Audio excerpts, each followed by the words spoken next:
नमस्कार जी।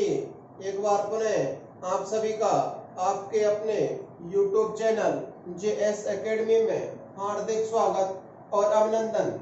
जैसा कि मैंने आपसे वादा किया था कि हम कुछ दिनों के बाद में हिंदी व्याकरण की कक्षाएं प्रारंभ करेंगे, तो वो कक्षाएं प्रारंभ कर चुके हैं। उसी बिंदु को ध्यान में रखते हुए आज की इस कक्षा में हम एक महत्वपूर्ण टॉपिक वाक्य विचार के विषय में अध्ययन करेंगे।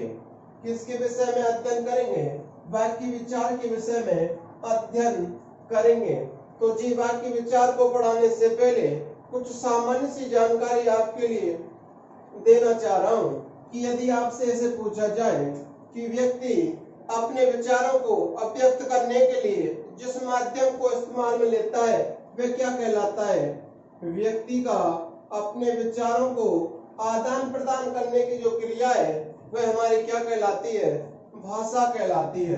क्या कहलाती है? भाषा कहलाती है।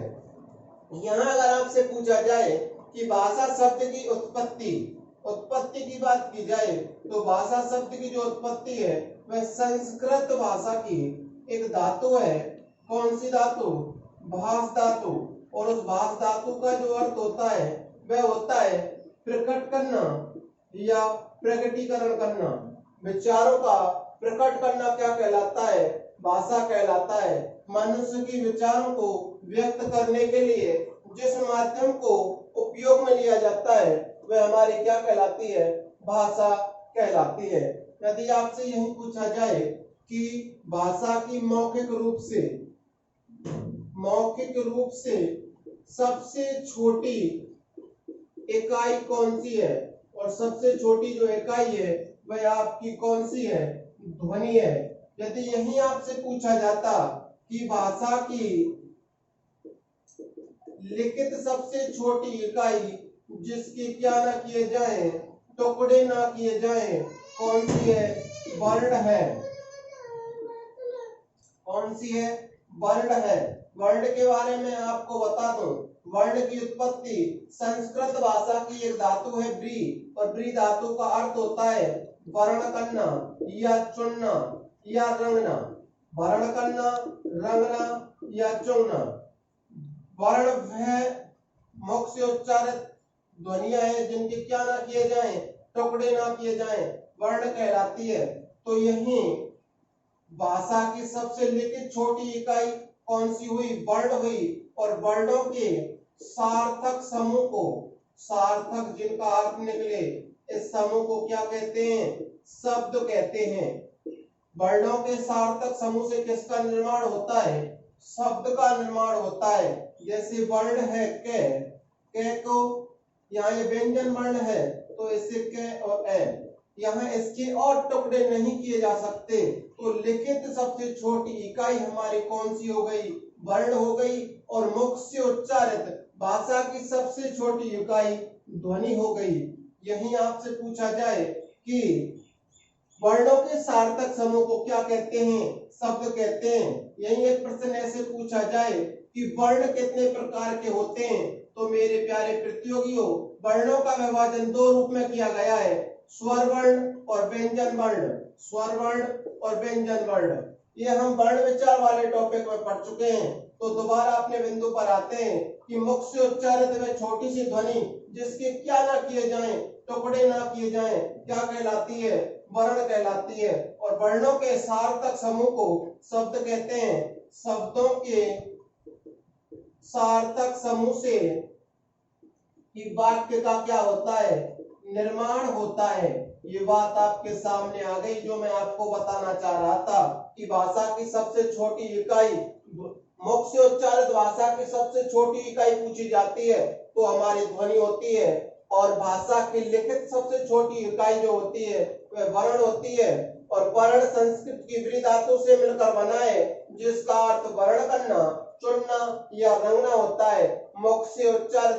अखंड ध्वनियां जिनके टुकड़े ना किए जा सके क्या कहलाती हैं? वर्ण कहलाती हैं। वर्णों के सार्थक समूह को शब्द कहते हैं और शब्दों के सार्थक समूह को वाक्य कहते हैं। यहाँ अगर आज का जो हमारा बिंदु था वह था वाक्य विचार। वाक्य विचार के परिभाषा पर हम अध्ययन करेंगे कि वक्ता के अर्थ की प्रतीति कराने वाले शब्दों के सार्थक समूह को क्या कहा जाता है? वाक्य कहा जाता है। वक्ता, वक्ता कौन? जो बात को बोलने वाला।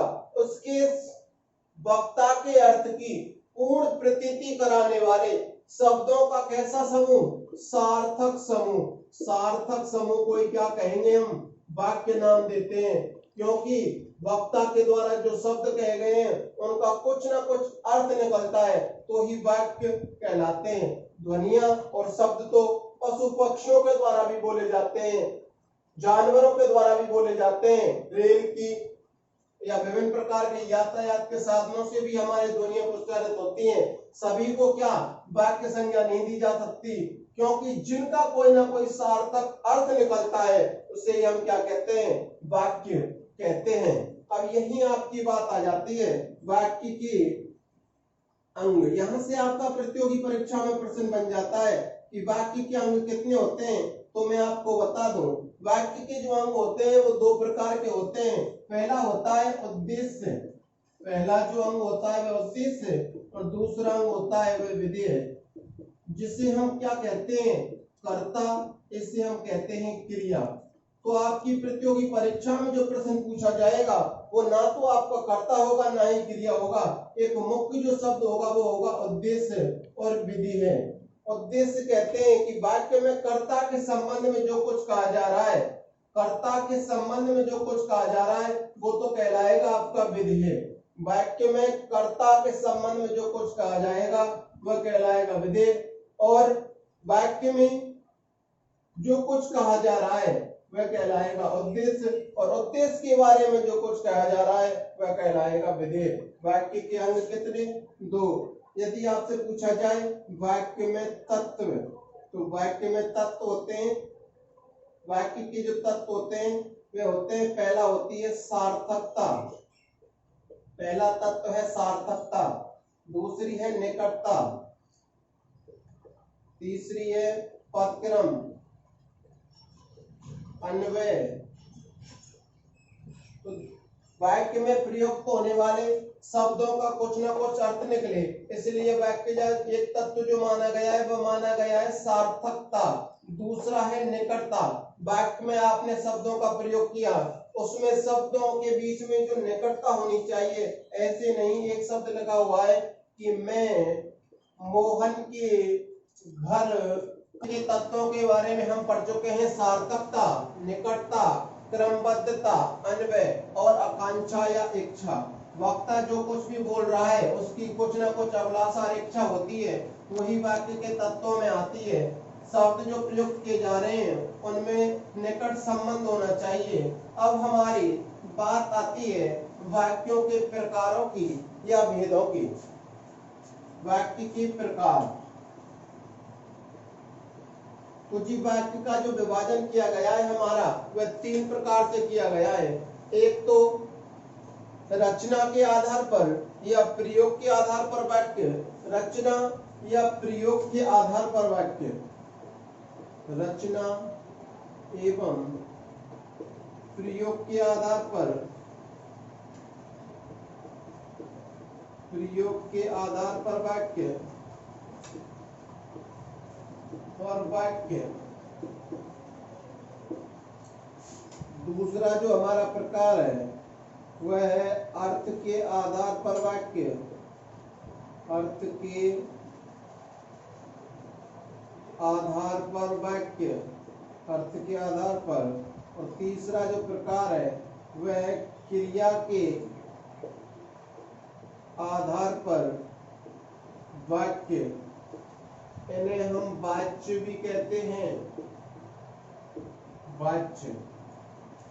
जी अब यहाँ पर अगर आपसे पूछा जाए कि मुख्यतः वाक्यों को कितने भागों में बांटा गया है, तो दो भागों में, रचना के आधार पर और अर्थ के आधार पर।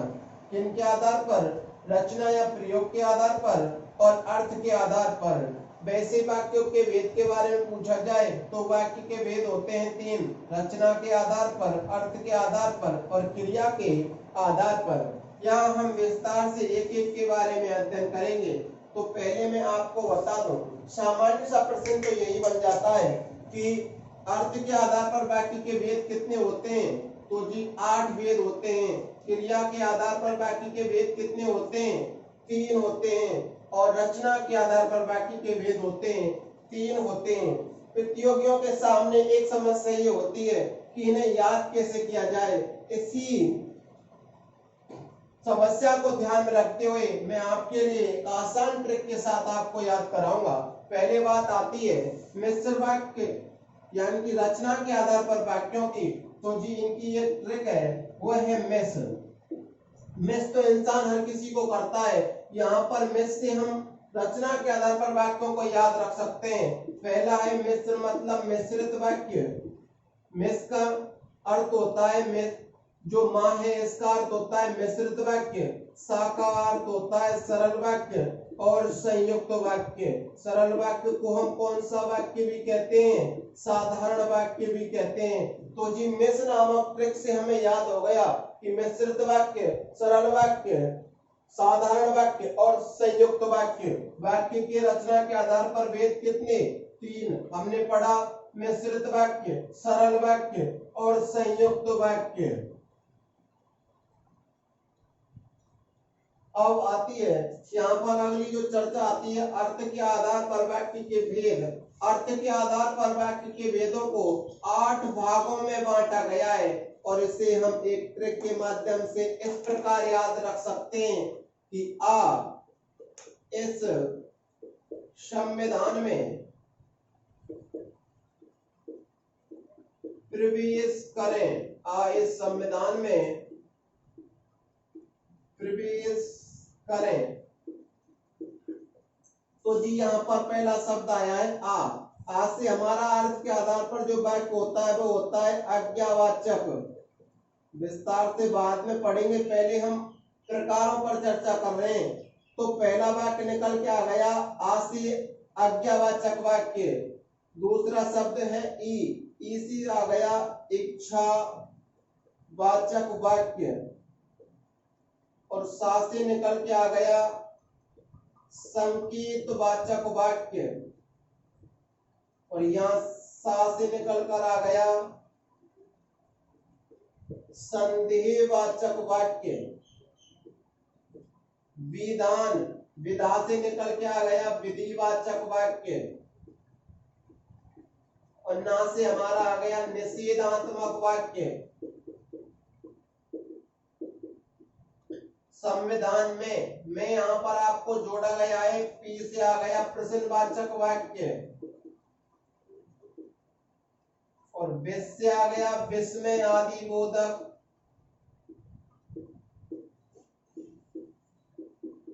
वाक्य।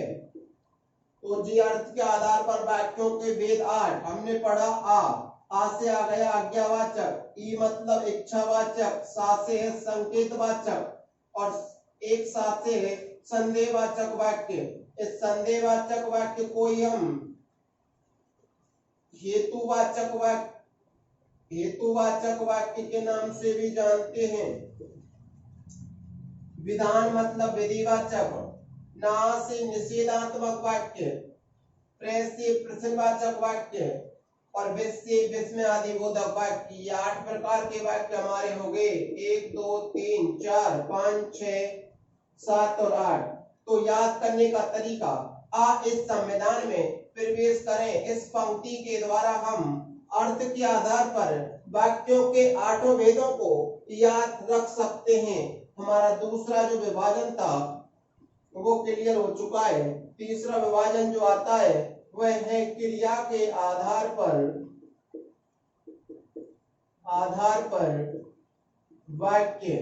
क्रिया के आधार पर वाक्यों को भी 3 भागों में बांटा गया है। उन्हें हम एक छोटी सी ट्रिक है कब से याद रख सकते हैं। पहला है कर्तृवाचक वाक्य। कौन से वाक्य? कर्तृवाचक वाक्य, ऐसे वाक्य जिसमें कर्ता की प्रधानता होती है, क्रिया कर्ता के अनुसार आती है। कौन से वाक्य कहलाते हैं? कर्तृवाचक वाक्य कहलाते हैं। कर्मवाचक वाक्य, कर्मवाचक वाक्य और भा मतलब भाववाचक वाक्य। ना तो कर्ता क्रिया के अनुसार ना तो कर्ता के अनुसार क्रिया आती है, ना ही कर्म के अनुसार क्रिया का रूप भाव के अनुसार आता है। ऐसे वाक्य भाववाचक होते हैं, इनके बारे में भी हम विस्तार से अध्ययन करेंगे। तो यहाँ हमने जाना कि रचना के आधार पर वाक्य के भेद होते हैं तीन: मिश्रित वाक्य, सरल या साधारण वाक्य और संयुक्त वाक्य। इसके बाद हमने अर्थ के आधार पर वाक्यों के भेदों को जाना। तो हमने याद किया आ इस संविधान में प्रवेश करें। आ का अर्थ हमने निकाला आज्ञावाचक वाक्य, ई से हो गया इच्छावाचक वाक्य, सा से संकेतवाचक वाक्य और सा से संदेहात्मक वाक्य, वी से विधानवाचक वाक्य। यहाँ ना आया था, ना से हमारा आ गया निषेधात्मक वाक्य, मैं आपको जोड़ा गया था, पा से हमारा निकल के आ गया प्रश्नवाचक वाक्य और बी से आ गया था विस्मयादि बोधक वाक्य। तो अर्थ के आधार पर वाक्यों के 8 प्रकार हमने पढ़े।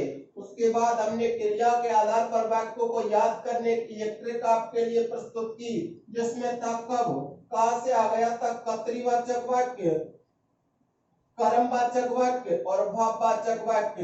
इन सभी के बारे में अब हम विस्तार से अध्ययन करते हैं।